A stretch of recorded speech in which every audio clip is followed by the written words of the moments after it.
Within the conditions we've tested to date, the virus in droplets of saliva survives best in indoors and dry conditions. The virus does not survive as well in droplets of saliva, and that's important because a lot of testing being done is not necessarily being done, number one, with the COVID-19 virus, and number two, in saliva or respiratory fluids.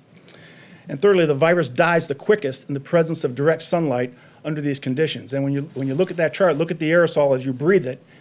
You put it in a room, 70 to 75 degrees, 20% humidity, low humidity. The half-life is about an hour. But you get outside and it cuts down to a minute and a half.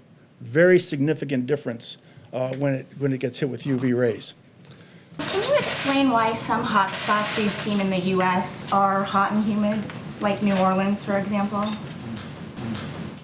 Let me explain. If you look at the coronavirus as a chain with many links, what we've done through our study is we've identified some of the weak links in that chain that the transmission of the virus depends upon. We identified that heat and humidity is a weakness in that chain. We've identified that sunlight, solar light, UV rays is a weakness in that chain.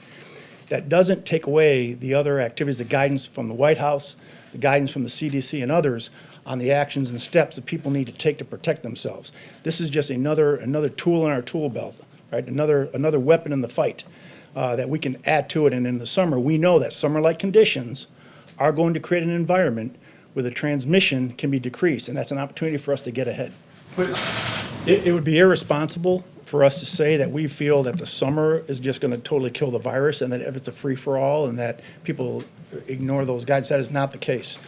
We have an opportunity, though, to get ahead with what we know now and factor that into the decision makings for what opens and what doesn't. So